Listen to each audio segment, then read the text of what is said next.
in order to check the air brakes, first of all, we need to make sure that our truck and trailer is secure. It's on a level ground and the wheels are chalked. If it is on a level ground, we're going to put one truck in the front, one in the back. Make sure our air levels are good on both primary and secondary tanks. And after that, shut off the engine. Bring the ignition onto on position so that we can check the gauges properly. Now we need to press the red valve, which is the trailer supply line. Once that one is released, we need to go out and disconnect both the air lines, the blue and the red. As soon as we disconnect the red line, we'll start losing the air and we can see the gauges going down.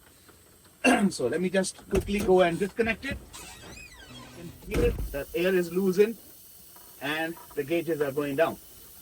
Anywhere between 40 to 60 psi or more, this red button will pop out automatically.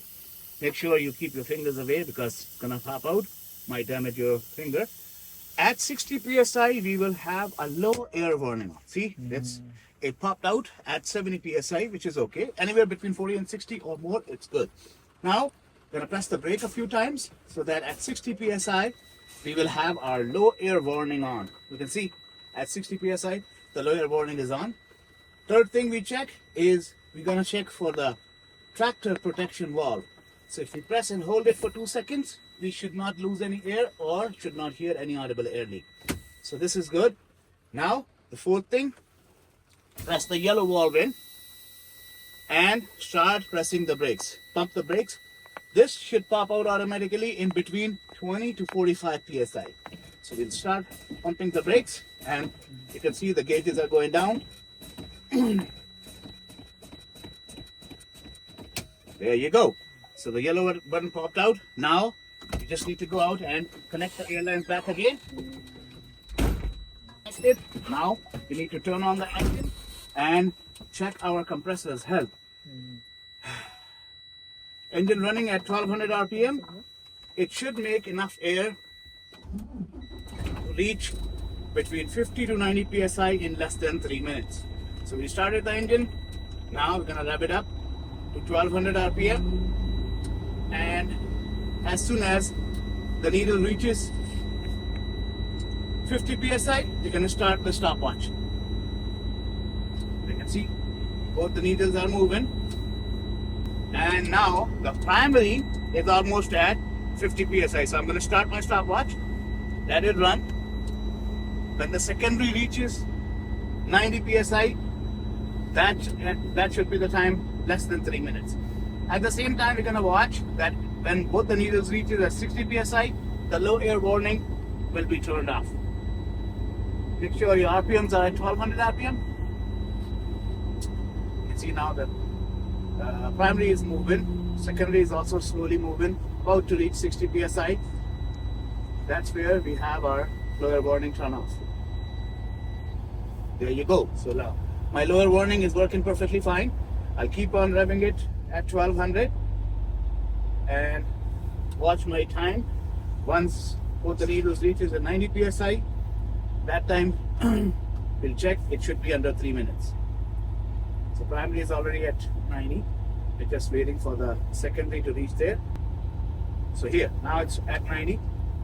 1 minute and 8 seconds. That means our compressor is perfectly fine. It's working good. Keep on revving it because now the next thing we need to check is our governor cutout. The cutout should happen anywhere between 120 psi to 135 psi. And how will we find out? We'll hear at that purge sound because once you reach the 120 to 135 psi, the air compressor will purge out all the contaminants from the air dryer. Keeping up at 1200 RPM, and there it is. We hear the cutout, so which happens anywhere between 120 to 135 psi. Now we need to check the cut in. In order to check the cut in, we need to lose about 20 to 25 psi of air. How can we lose that? By pressing both the valves. This way, our gauges will go 20 to 25 psi less. They'll reach about like 100 psi, 105. Once they stop, like see, now they're almost at 100 psi. So that means we lost about 20 to 25 psi. Now after that, once it is settled down, gonna press the RPM back again at 1200, and the needles should start moving back. Once the needles start moving back, that means cut in is working, and if we want, we can continue on, wait till the cut out again, because after that we need to check the system leak test. Needles are moving, they're almost at 100 now. Both the needles are moving now, so that means our cut in is working fine. Should wait till another cut out, and then after that turn off the engine, bring it back to the on position, and then we will check the whole system leak. There it is. So cut out again. Now turn off the engine, bring it back to the on position, bring out your phone again and start the stopwatch, because now we need to check the system leak test. Open the window a little bit so that we can hear any audible air leak from any of the brake chambers. What you need to do is you need to press and hold the brake, a full brake application, and hold it there for a minimum of 2 minutes. So press and hold the brake and start.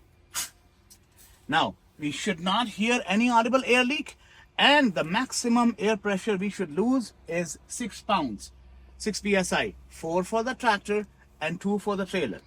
Now, since we have to hold it there for 2 minutes, in those 2 minutes we can do our in-cab inspection. There are not too many things which we need to worry about, but there are still things which we have to discuss. Starting off with my seat belt.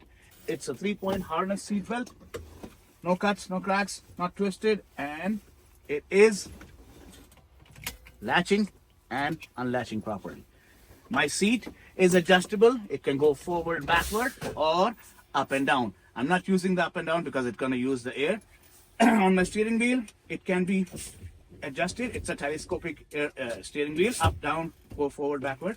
On my steering wheel, I've got the electric horn or the city horn, and there is my highway horn. That's air horn, so I'm not using it because I might lose air.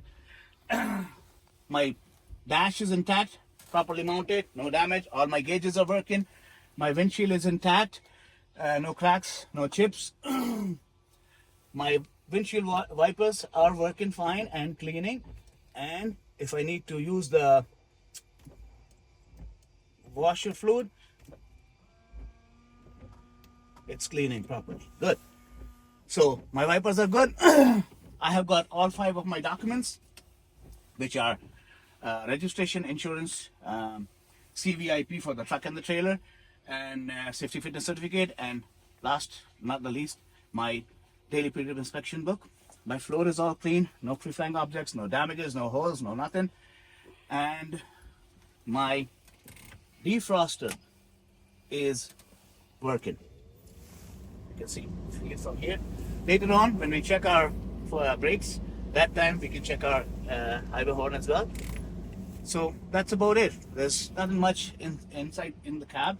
Now, I can see already 2 minutes and 10 seconds, so that means I have not lost more than air. Now after this, next step is I need to adjust my automatic slack adjusters. For that I have to do 2 full brake applications and hold it there for 2 seconds. So this, I'm using it as my first brake application. After that I'll just release it, push it one more time, hold it there for 2 seconds, and that's it. Now my slack adjusters should be adjusted automatically, but I still need to go outside and check it manually by the hand pull method. After checking that, now we are ready to go. We need to go outside, remove the chokes, and while moving the truck we need to check our foot brake as well as the trailer brake, and at the same time we're going to use our air horn as well to check, make sure that it is working. But make sure, because that's where lots of people make the mistake. If you go out to remove your chocks without your brakes pulled out, it's an automatic fail. So make sure first your brakes are released, pulled out, and then you're going to go out, remove your chocks, move the truck, and you check your foot brake and the trailer brake. All done.